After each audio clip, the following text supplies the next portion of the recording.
Hello and welcome to Filling the Sink, a podcast from Catalan News. My name is Beth Cohen and today we'll be talking about Catalonia as an international filming location.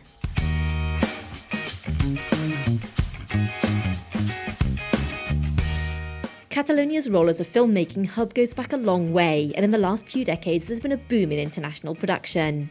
This week on Filling the Sink, we'll be discussing the history of international filmmaking in Catalonia, finding out what draws contemporary producers to shoot here, and discussing some of the most iconic movies and series filmed on Catalan soil. Joining me in the studio today is Lorcan Doherty. Hello, Lorcan. Hello, Beth. It's great to be here and for a topic very close to your heart.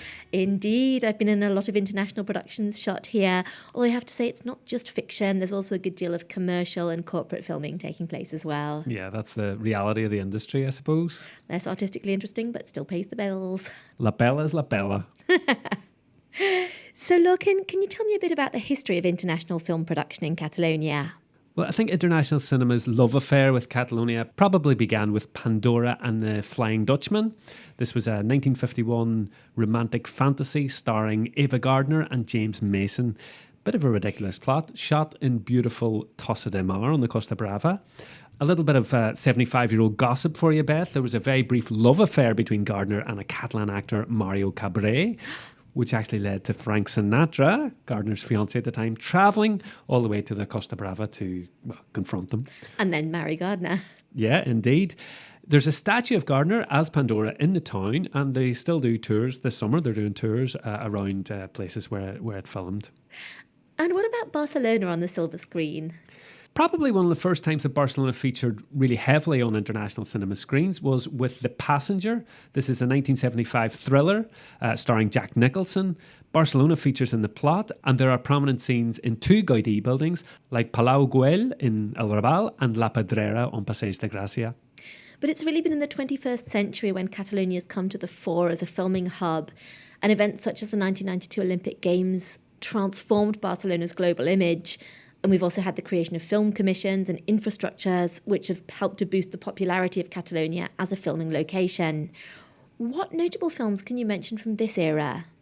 Perfume, The Story of a Murderer from 2006 is one. This is a period film set in France, but the filmmakers discounted Paris, said it was too modern, and actually chose Catalonia. One of the reasons being because it offered various locations quite close to each other, and that's a theme we're going to see today in this podcast. That's one of Catalonia's real strengths. So scenes were shot in Girona, Figueres, Besalú. Ah, it's my part of the world. Yeah, yeah. Besalú, for example, is this medieval village, which is quite good for filmmaking. You know, if you're doing period stuff. Shot a Bollywood film there. Period stuff and Bollywood, okay. Also, Tamarit, Tortosa as well, and Barcelona. Loads around the Gothic quarter. And a very iconic scene in Pobla Espanyol. Yeah, so if our listeners don't know this, it's an open-air museum in Barcelona which showcases different traditional architecture styles from all over Spain.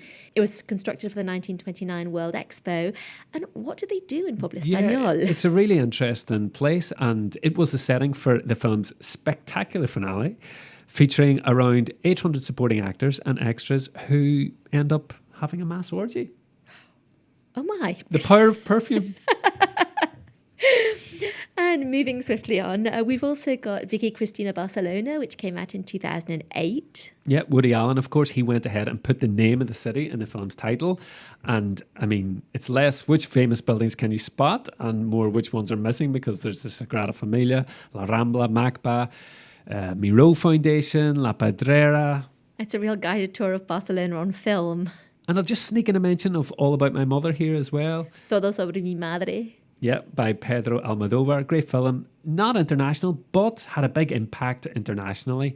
It won the Oscar for Best Foreign Language Film. And for me, it just has some really iconic images of Barcelona on camera.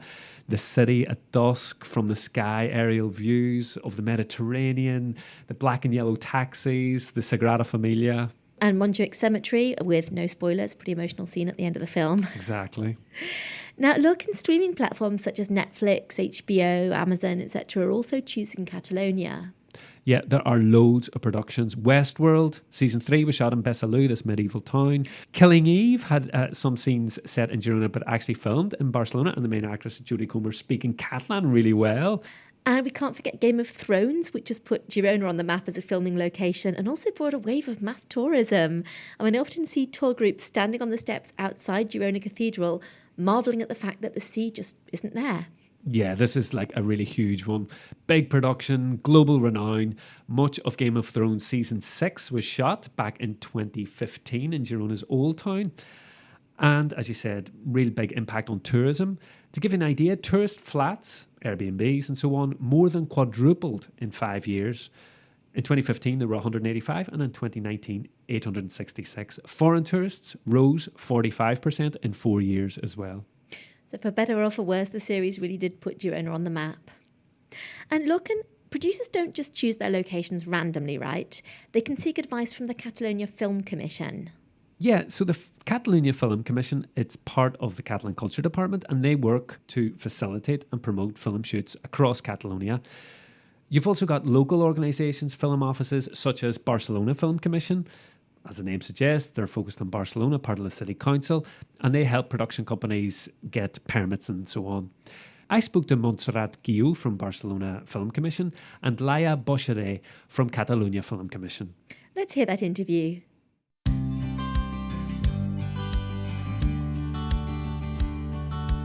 Everyone knows Barcelona and they know that it's a filming city, but perhaps they don't know that maybe in Lleida there are also nice film locations. So that's our job, to open the doors to these other territories that have cinematography potential. The Catalunya Film Commission coordinates a network of over 250 towns and cities around Catalonia, Laia tells me.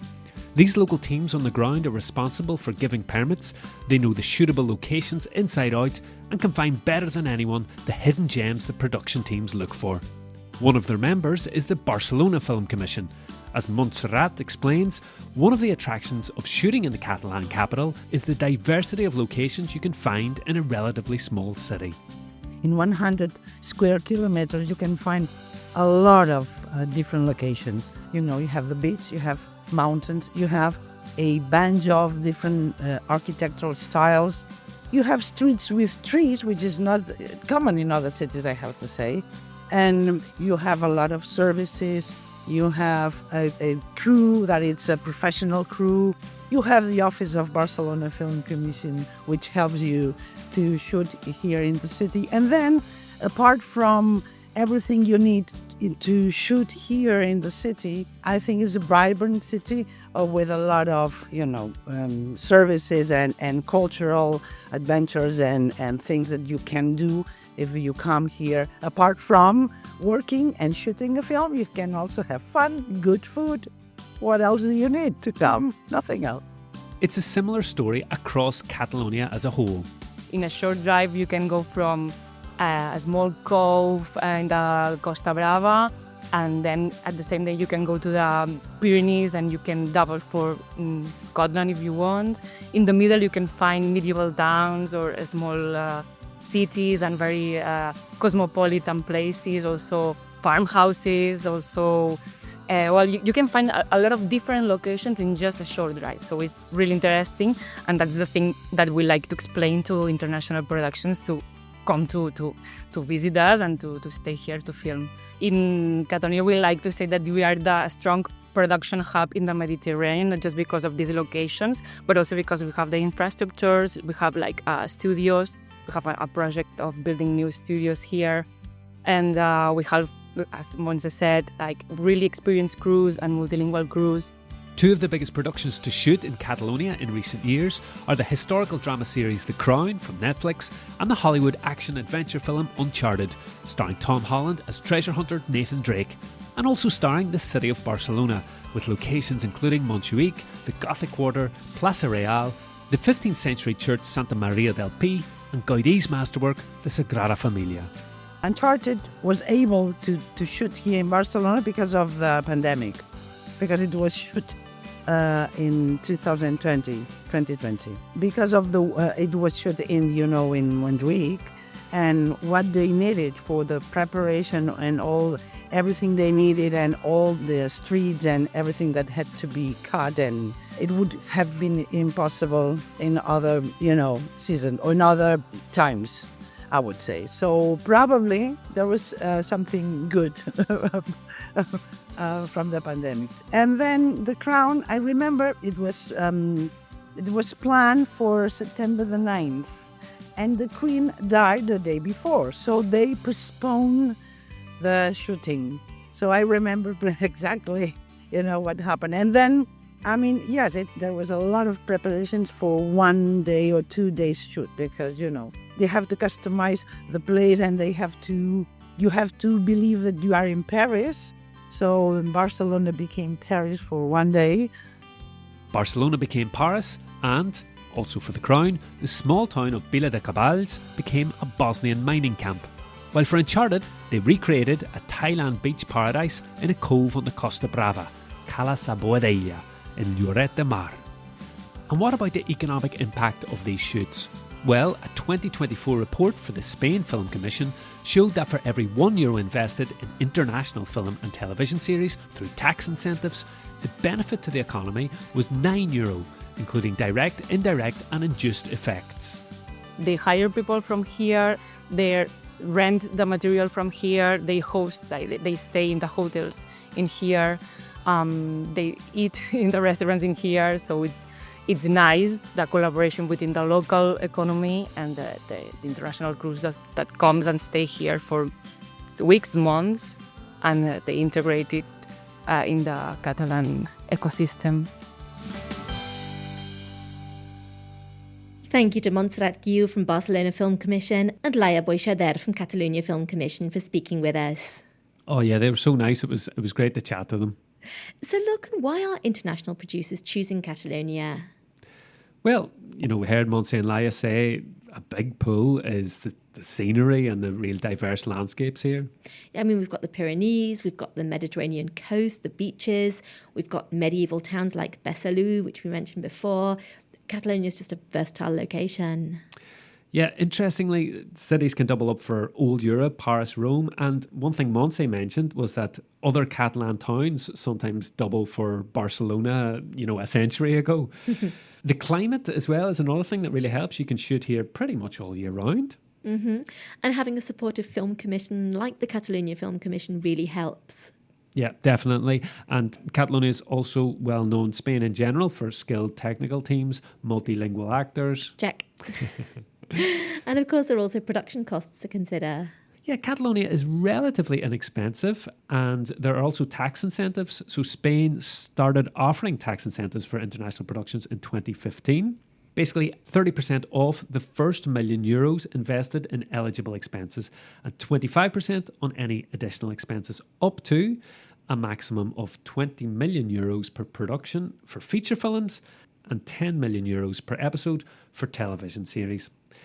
There's a study released last year that looked at big productions between the years of 2019 and 2022, and they found that Madrid, followed by Catalonia, and then the Canary Islands and Andalusia, is where more than 70% of the spend on incentivised productions was taking place. The bottom line, as we already mentioned with Laia and Montse, is that for every euro Spain spent on film tax breaks, the economy got €9 back. So it's a worthwhile investment. Exactly. Now, there's an interesting report that was just published, the ProFilm 2024 annual report, which showed that foreign film investment in Spain dropped by a third in 2024. But Catalonia bucked the trend and actually tripled its numbers. But interestingly, the report pointed out that since the introduction of Spain's latest updated tax incentive in 2021, other countries in the region have started to adjust their own models. Places like France, Hungary, and Italy all offer more competitive tax rates than Spain. And nonetheless, the industry continues to thrive. But another thing that gives Catalonia a competitive edge is that we have really great studios. Yeah, top-notch infrastructure. One example is a studio called In Extremis. They're specialists in special effects and stunts, and they just opened a water tank that is 10 metres deep, which they say is the biggest in Europe. So you've got studios like that, and Parc Audiovisual de Catalunya, Catalunya Audiovisual Park, which has sound stages that attract these really large-scale shoots. Look, and you visited Parc Audiovisual de Catalunya. What were your first impressions? Pretty amazing place, I'd say. It's this huge building that looms over Terrassa.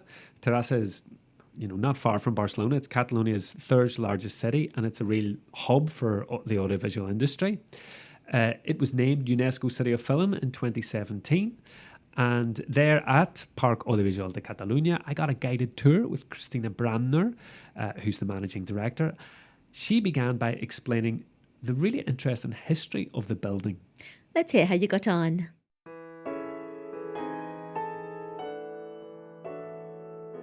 Okay, Parc Audiovisual is based in an old hospital, a hospital devoted to the disease of tuberculosis. Okay, it was very infections in the 50s here in Spain, and I think in whole Europe. And at that time they decided to build this kind of hospitals. And this kind of hospitals, they were kind of residents. So the people were entering here, and mostly they were staying here all the time. So this is a place where they had a church. It's based on a huge space.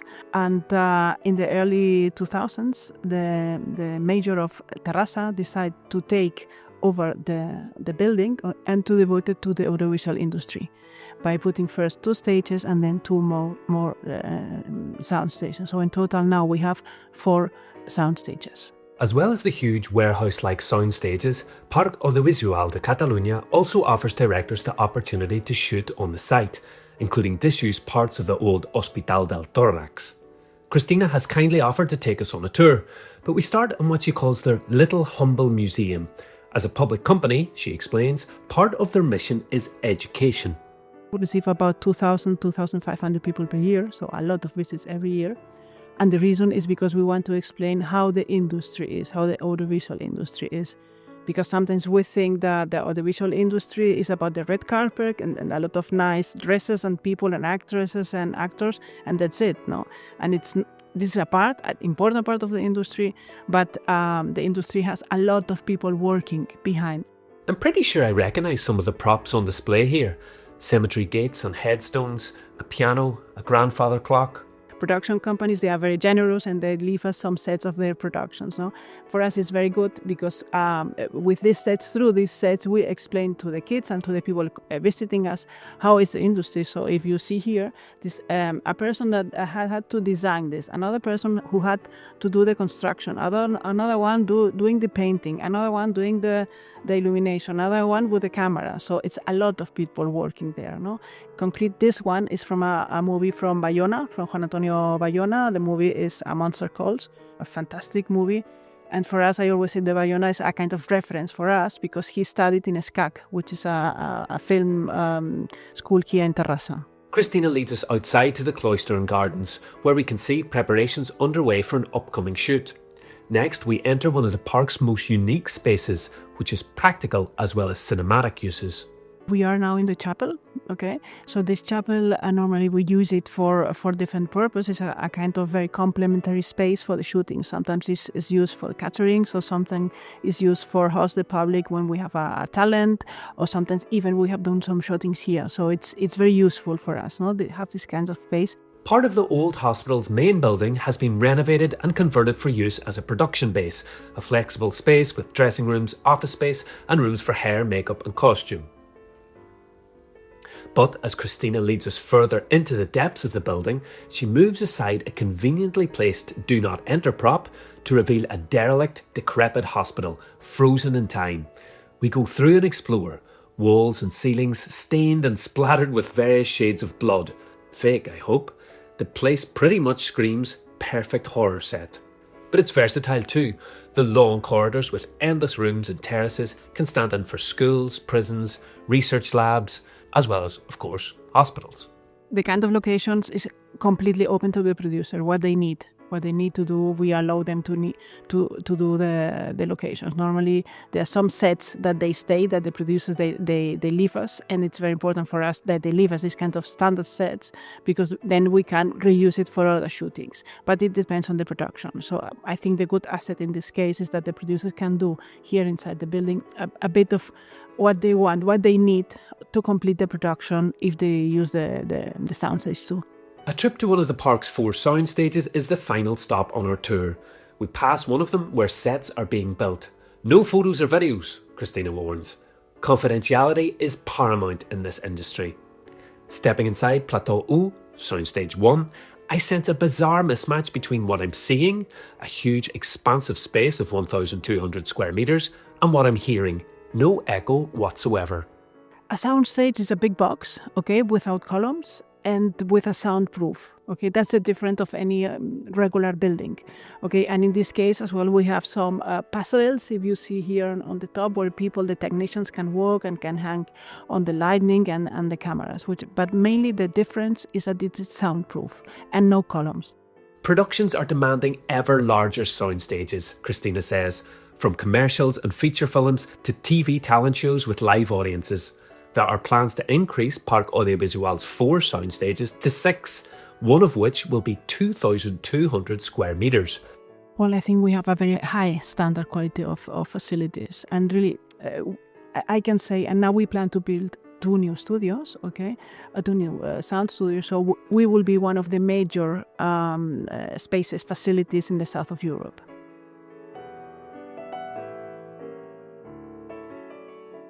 Thank you to Cristina Brandner from Parc Audiovisual de Catalunya for speaking with us. Look, it sounds like you had an amazing time. Yeah, it was really great. Slightly scary as well to see that old hospital, but amazing to see the sets left behind, the detail, the work, the craftsmanship that goes into them. Can you tell us about some of the things that have been filmed there? Sure, yeah. Cristina mentioned Bayona's A Monster Calls, and there have been loads of Netflix productions there. The Crown, Who is Aaron Carter, which also shot in Sitges, Bird Box Barcelona. Going way back, I saw they had posters for The Machinist, starring Christian Bale, which also shot in Tibidabo, the amusement park. Mm-hmm. More recently, Rich Flew. Oh, yes, I know that well. You were in that one, Beth, weren't you? Yes, I played a journalist typecast. But also, aside from films, Shakira shot a video there, and they've done loads of commercials. In fact, a majority of the productions shot there last year were ads, the likes of Nissan, Hyundai, Apple, and they love those big sound stages. And Operación Triunfo was also filmed there. Yes, maybe not one that our international listeners know too much about, but a reality TV talent show that's massive in Spain, and they've done several seasons of Operación Triunfo there. Now look, and the 2 new sound stages at Parc Audiovisual de Catalunya form part of the Catalunya Media City plan. What is it? Can you explain? Yeah, so those 2 sound stages, there's going to be a €13 million investment for that. And the audiovisual industry, it's such a huge industry here, also including the likes of gaming and things like that. It accounts for 3% of Catalonia's GDP, employing nearly 42,000 people. So Catalunya Media City is basically, investing in the future of the audiovisual industry in Catalonia. The plan is to create a new content creation hub at the site of the old power plant. You probably know it, the 3 chimneys at Sant Adrià de Besòs, Barcelona. Oh, they're so iconic. You can see them from kilometres around. Yeah, it kind of reminds me of the Tate Modern in London or something like that. Big turbine hall. And that is work there is going to begin in next summer. All the contracts have been signed, and it should be finished by 2028 after a total investment of €70 million.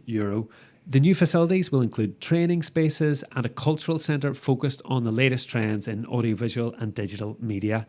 And something that Cristina mentioned to me actually is that it's going to be a real hub for research and innovation. So the big production's still going to happen in Terrassa, but research and things like that at this new site. The Catalan president, Salvador Illa, said that the Catalunya Media City project is about thinking big for the future of the audiovisual sector and for putting Catalonia on the world stage. Well, that's almost all we have time for today. But before we go, it's time for our Catalan phrase of the week. Logan, what do we have? Llums, càmera, acció. Lights, camera, action. Such a classic cue used on film sets to signal the beginning of a take. Yeah, do people actually use it? Yes. Yeah, it's not just in the movies. But not necessarily here in Catalonia, because it's like, Somi. Somi, that's it, say Somi. Let's go. Well, apparently, llums, càmera, acció, you can also use it, in Catalan, like in English, in other contexts as well. If you're, starting a big something exciting. Llums, càmera, acció. This week on Filling the Sink, we've been talking about Catalonia as an international filming location. Thank you to everyone who spoke with us, and thank you to you, Lorcan, for joining me here in the studio. Thank you, Beth. That's all we have time for today. Thanks for listening. Make sure to subscribe to Filling the Sink wherever you get your podcasts if you haven't done so already. We'll be back again next Saturday with another exciting episode of Filling the Sink. On behalf of all the team here at Catalan News, I'm Beth Cohen, wishing you a great weekend. Fins aviat. Cut.